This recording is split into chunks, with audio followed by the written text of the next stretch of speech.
Olá, sou o professor Carlos Oldenburg e essa é a aula número 9 de neonatologia, na disciplina de Pediatria e Puericultura 1, e nós vamos dar sequência, então, à abordagem dos problemas respiratórios do recém-nascido, nessa segunda parte.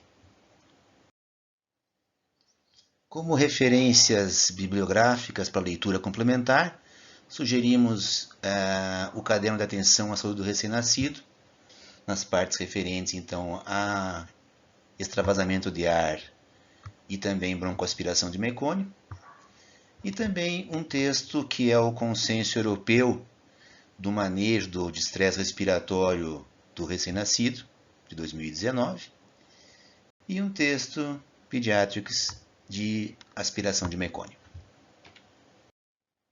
Então esses são os temas que nós vamos abordar hoje. Começando então pela síndrome de extravasamento de ar, cuja expressão clínica mais chamativa, mais comum, é o pneumotórax. Por definição, o extravasamento de ar é uma entidade clínica radiológica que vai compreender um grupo de doenças com o mesmo mecanismo fisiopatológico, que seria uma sobredistensão dos alvéolos ou das vias terminais, com subsequente ruptura dessa via aérea e dissecção do ar para as regiões subjacentes.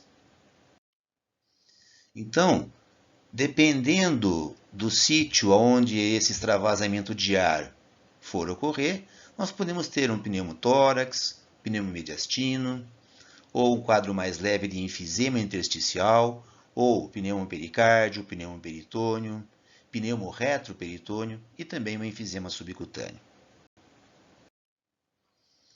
Então, quando a ruptura dos alvéolos ou bronquíolos acontece em direção ao hilo pulmonar, nós habitualmente temos uma situação de pneumomediastino, que, se for muito volumoso, pode se estender como um enfisema subcutâneo, ou um pneumoperitônio, ou mesmo também um pneumopericárdio.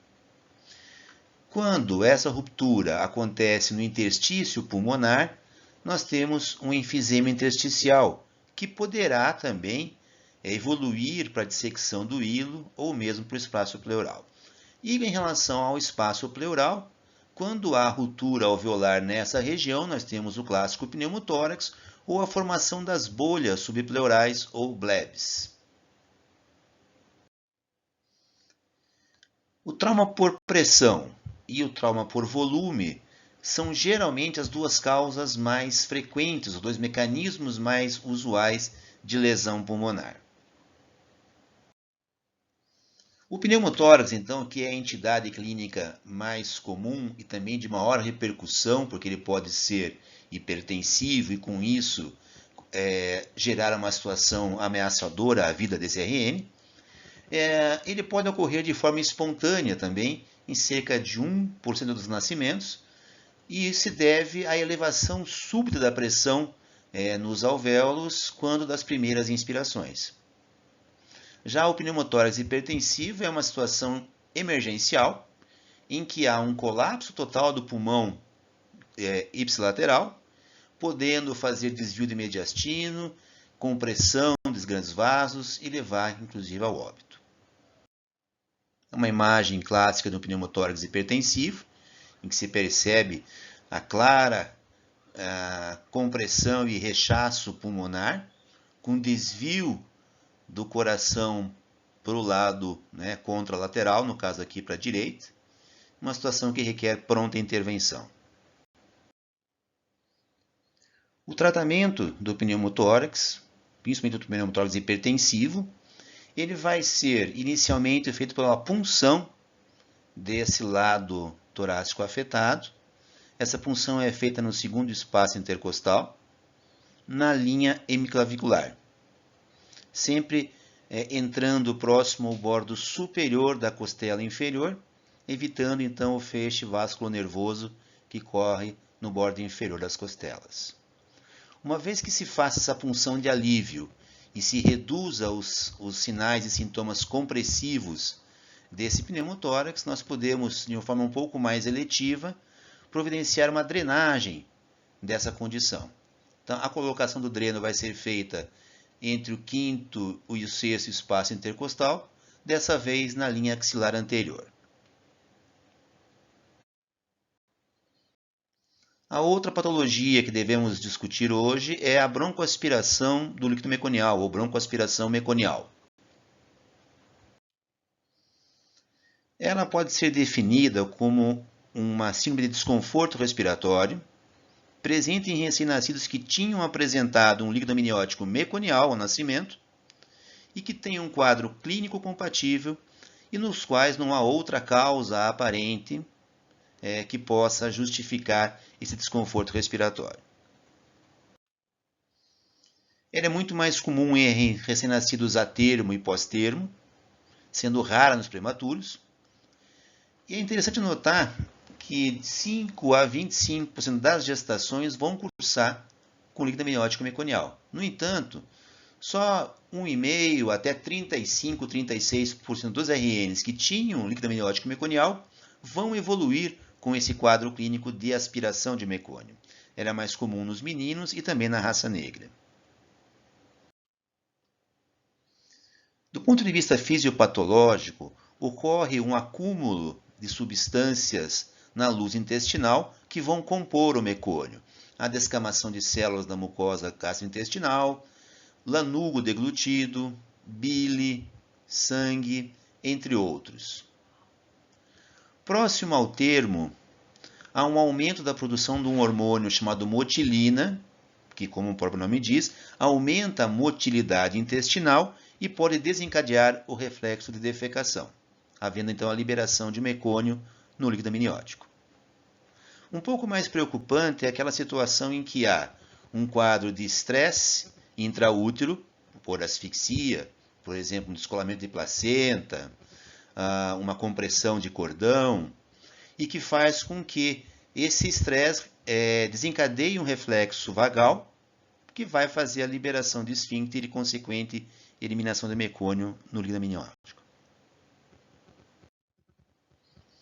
Do ponto de vista de fisiopatologia clínica, a aspiração vai ter dois grandes problemas iniciais: uma obstrução das vias aéreas e uma pneumonite ou uma irritação química dessas vias aéreas. Quando a obstrução é total, ela costuma evoluir com atelectasia pulmonar. Quando ela é parcial, ela vai forçar uma grande passagem de ar para os alvéolos que ainda estão pérvios, estão permeáveis, levando então a algum grau de extravasamento de ar, principalmente um enfisema intersticial. Nas duas situações, nós temos uma alteração na relação ventilação-perfusão. Na outra chave aqui da fisiopatologia clínica, a pneumonite leva a um edema pulmonar, a inativação do surfactante e predispõe a quadros infecciosos secundários. Essas condições também levam a uma alteração na relação ventilação-perfusão. Grosso modo, alteração na ventilação-perfusão quer dizer, existem áreas que estão ventiladas, mas não estão perfundidas, e outras áreas que estão perfundidas, mas não estão sendo ventiladas. E isso leva a um grau de retenção de CO2, a um grau de hipóxia e, consequentemente, a uma acidose lática. O quadro clínico vai depender muito da intensidade da hipóxia, da quantidade e da viscosidade do mecônio que foi aspirado, e é muito comum que a parte inicial seja levemente subestimada, e às vezes os casos mais graves têm sinais claros de obstrução de via aérea. É comum encontrar sinais clínicos de pós-datismo, apneia, gasping, sinais de esforço respiratório e cianose são frequentes. Há também um aumento do diâmetro anteroposterior do tórax, um murmúrio vesicular assimétrico e estertores que indicam a presença de alguma secreção, algum líquido, no interior desse pulmão. A evolução mais grave pode levar a um quadro de hipertensão pulmonar secundária. O aspecto radiológico costuma ser bastante grosseiro, com áreas de atelectasia permeadas por áreas de hiperinsuflação alveolar.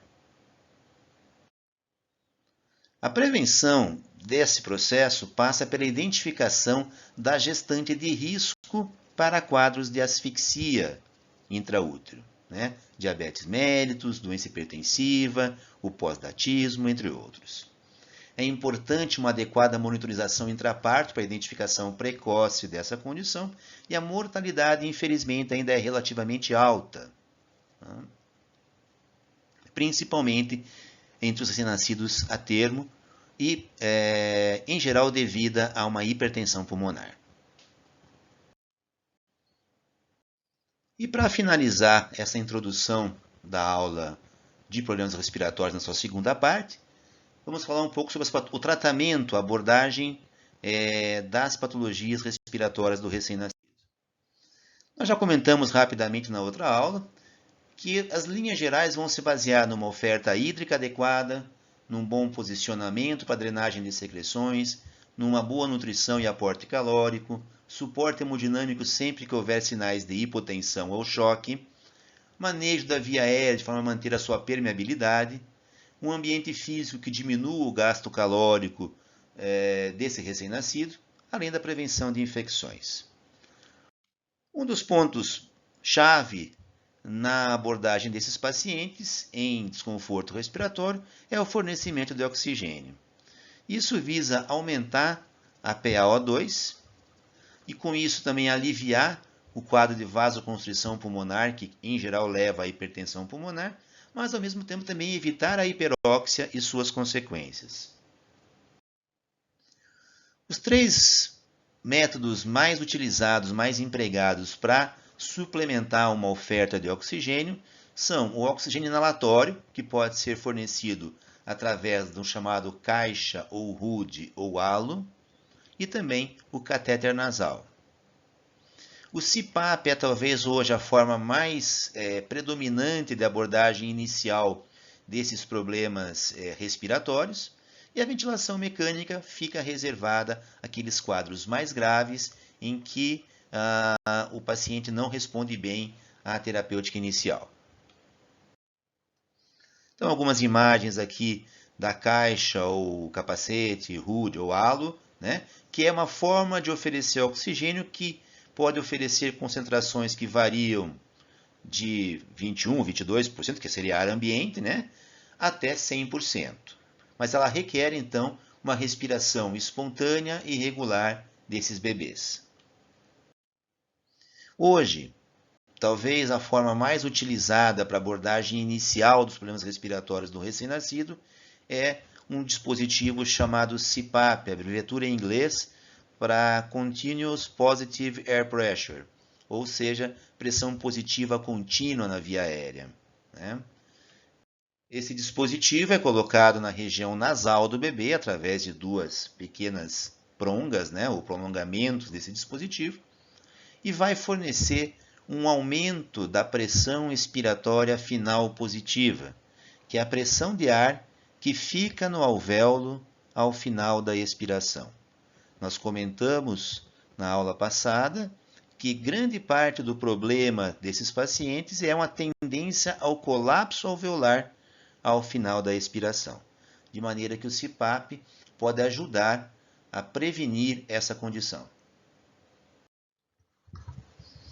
Nos pacientes que têm uma resposta inadequada a essa abordagem inicial de CPAP, está indicada então a ventilação mecânica. A ventilação mecânica requer a prévia intubação traqueal do paciente, então, portanto, uma ventilação invasiva, e deve buscar ser feita da forma mais gentil possível, ou seja, usando pressões e volumes que reduzam as diversas formas de trauma ao parênquima pulmonar que elas podem proporcionar. Isso em termos de pressão, volume, da atelectasia segmentar, que é comum nessas situações, e também o biotrauma, representado pela inflamação pulmonar. Essas condições, se não bem manejadas durante a ventilação mecânica, podem levar esse recém-nascido a ter como sequela uma doença pulmonar crônica, sendo a mais comum delas a broncodisplasia pulmonar. Esses então eram os temas que nós queríamos abordar de forma ligeira nessa introdução à patologia respiratória pulmonar, nessa segunda parte. E nos encontraremos então na segunda-feira, às 14h20, para que essa aula seja um pouco mais detalhada e a gente possa também abrir para os questionamentos de vocês. Tenham um bom feriado, bom final de semana e até lá.